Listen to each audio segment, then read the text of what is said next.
You have an opportunity of a lifetime. When you understand you have an opportunity, you play a little different. When I dropped out of high school and I started going to this church and let me speak, I picked up the mic. I was 16 years old, I picked up the mic. I'm not gonna say it was the best speech I ever did, but when I picked up that mic and got off that stage, I was like, yep, I can do it. So hear what I'm saying, opportunity. I got an opportunity, you got an opportunity. So here's the deal, when you have an opportunity, why would you give 80%? Why would you give 80%, 70%? Why wouldn't you always give 120%? It's sports, it's basketball. Why wouldn't you give 120%? You can't dictate if the ball gonna always go in. You can't dictate what kind of game you're gonna have. You can't dictate how your body is gonna respond to moving around. But you can dictate your what? You can dictate your good. You can dictate your, you can always give 120% effort. And every day I want you to wake up and not just go, I'm sweet like that. I want you to go, I'm not just going with skills. There's a one type of dude who feel like because he's gifted that it's just an automatic road for him. Let me tell y'all something. You are gifted, but you gotta humble yourself. You gotta understand that pride comes before a fall. You may get it, but right now what? Oh, I can't hear y'all. You may get it, but right now what? You don't have it. That's not what gets you in the league. Not what you were born with. You got skill and you got will. You got skill and you got will. Two total different things. You were born with certain things, but to get to the next level, and not just get to the next level, to stay at the next level, you gotta have will. So when you play, you have to compete. I'm a high school dropout. My daddy wasn't in my life. But I found out I had a gift, then I found out your gift shall make room for you. And I'm like, you mean to tell me if I perfect this, I can eat and my kids can eat and my kids' kids can eat? From today on, you play whatever your best game is, you play that level every single time.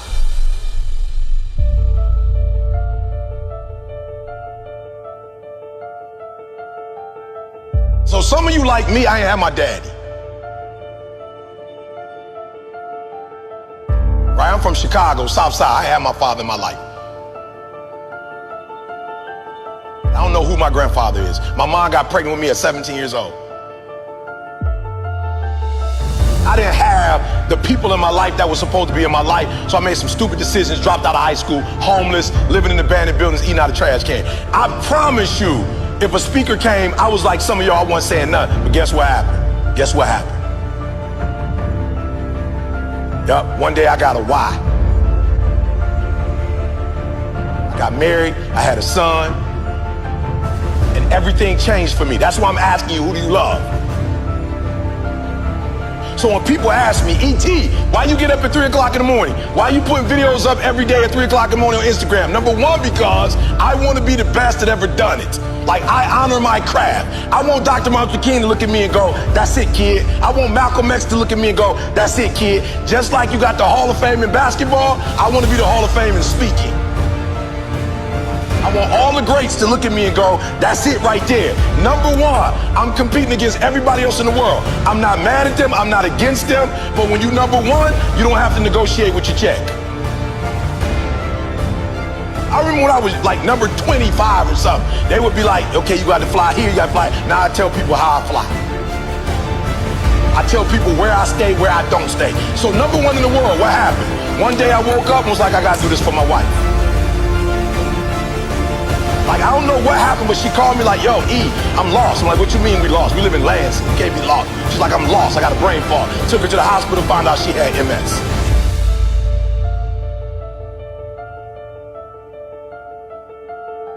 The doctor was like, look, this is the one thing we could tell you.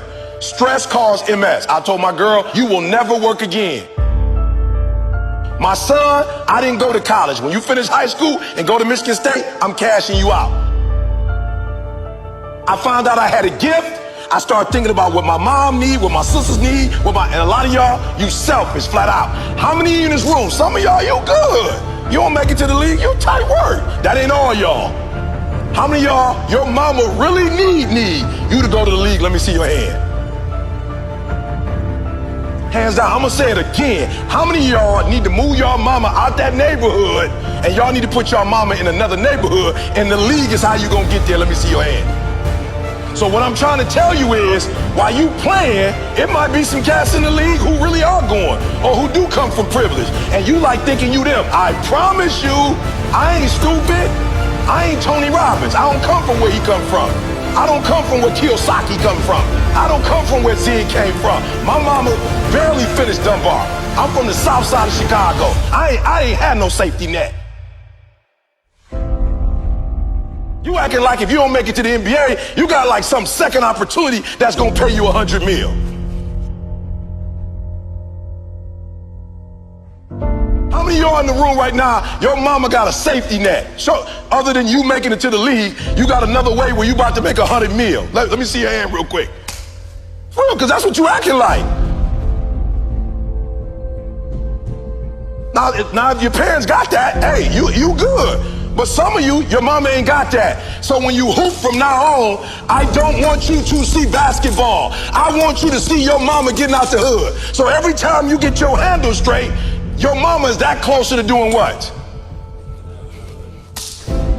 Every time you get your character straight, you heard what the man said. He said if they got to choose between the two of y'all, they not choosing the snotty-nosed dude who think he everything, who don't speak to people. You know, when they always pick me, I always ask, why y'all pick me and not the other speakers? They say, because you easiest to work with. Because when you come, you don't talk down to nobody. You clean up behind yourself. He just said, I'm a grown man. They say you clean up behind yourself. You don't cause problems.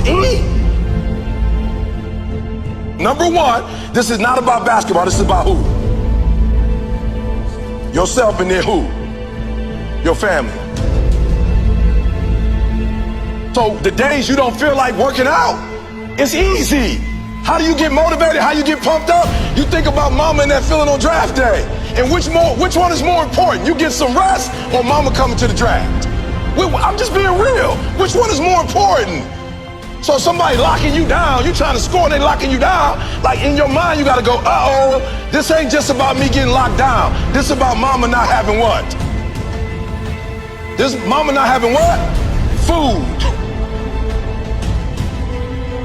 So at halftime, when coach go back over the stuff, when you come out, what you got to do? You got to kill. I just told y'all, this is how my man eats. This is how my grandkids gonna eat. He doing his own personal thing. This is how we eat. This ain't no motivational presentation. This is how my mama eat right now. This is how my wife never have to go to work again. This is how we live on the West Coast and on the East Coast. And I ain't no baller. And I ain't making millions of dollars. But my gift is making room for me. Every time I get on 3 o'clock in the morning, I'm killing them. Tony Robinson can't keep up. He's a phenomenal speaker, but he ain't from the Chi. He can't keep up. My motor.